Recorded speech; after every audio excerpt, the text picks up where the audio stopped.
Good afternoon. Second try. Good to see everybody here. Sorry about the first 3.5 minutes of nothing but air. 6 minutes actually. Pushed a button and nothing happened. So I apologize. I'm going to get better at this the more I do it. Song that we're looking at today is called Bringing in the Sheaves. I didn't know too much about what sheaves were growing up as a child.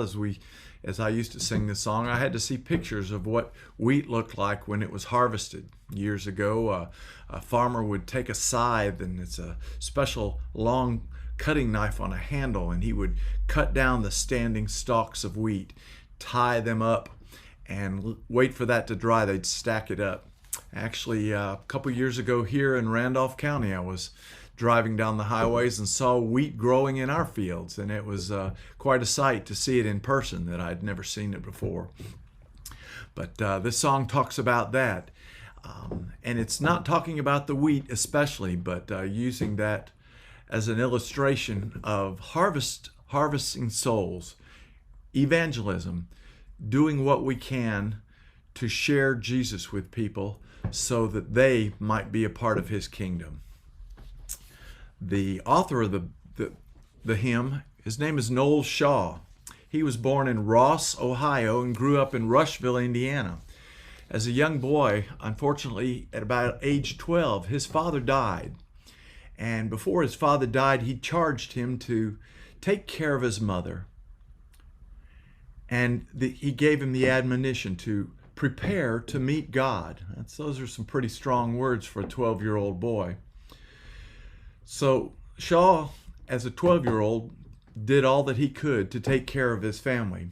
For the next few years, he supported his family by doing quite a few different things. He was a carpenter, a plasterer, a cobbler, a store clerk, and a teacher.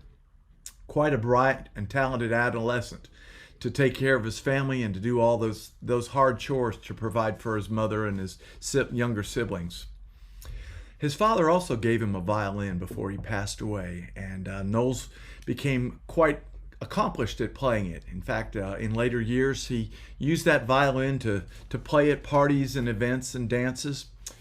One day when he was playing his violin for people at a party where the alcohol was flowing quite freely, he recalled the admonition of his father when his father said, "Prepare to meet God."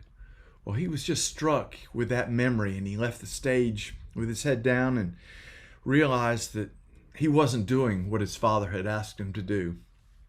He went back on the stage and he apologized to the crowd at the dance that night and said he was sorry for his actions and that he was going to change his life's course from that moment on. And he did. He became active in the temperance movement and began preaching in nearby churches. His musical talent, coupled with his oratory skills, made him quite a great preacher, and he earned the title the Singing Evangelist while he was traveling throughout the country preaching and singing the gospel in revival meetings. This is a picture of what Noel Shaw looked like in his later years. Quite a handsome young man. No mustache, must have been in vogue at the times. He began to compose music to help him in his evangelistic events, and some of those were hymns, and he actually compiled 5 hymnals to help him in his evangelistic work. But the most famous of his hymns was the hymn, Bringing in the Sheaves. Let me share that one with you now. Sowing in the morning, sowing seeds of kindness, sowing in the noontime and the dewy eve, waiting for the harvest and the time of reaping, we shall come rejoicing when we're bringing in the sheaves. Sowing in the sunshine, sowing in the shadows, fearing neither clouds nor winter's chilling breeze. By and by the harvest and the labor ended, we shall come rejoicing, bringing in the sheaves. Going forth with weeping, sowing for the Master. Though the loss sustained our spirits often grieve, when our weeping's over, he will bid us welcome. We shall come rejoicing, bringing in the sheaves. Bringing in the sheaves, bringing in the sheaves. We shall come rejoicing, bringing in the sheaves. The singing evangelist wrote this gospel song in the year 1874. 4 years later, in 1878, he and Elder Kirk Baxter boarded a train in Dallas en route to McKinney, Texas. They were heading north on the train, where Shaw was beginning an evangelistic campaign. Those campaigns were called protracted meetings, not just a one-day preaching service, but maybe 3 days or more, weeks, maybe as many as 3 weeks at a time. His ministry was that popular. As the train chugged north across Texas, the two men fell into conversation with a Methodist minister named Malloy. Baxter, who was with Shaw at the time, later wrote these words, and I'll read them to you as he shared it. Malloy, the Methodist minister, asked Shaw to tell him the secret of the success of his protracted meetings, which Brother Shaw proceeded to do in quite an earnest manner. He said he depended much on the power of song. Shaw preached Christ, always keeping Jesus before the people. He made people realize that they were sinners and needed just such a Savior as Shaw shared with them. Shaw never became discouraged. Shaw had confidence in the power and the gospel truth as it is the power of God.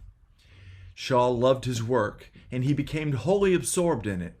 And Shaw added, "Oh, it's a grand thing to rally people to the cross of Christ." At that very moment, Malloy said, "I felt the car was off the track, bouncing over the ties.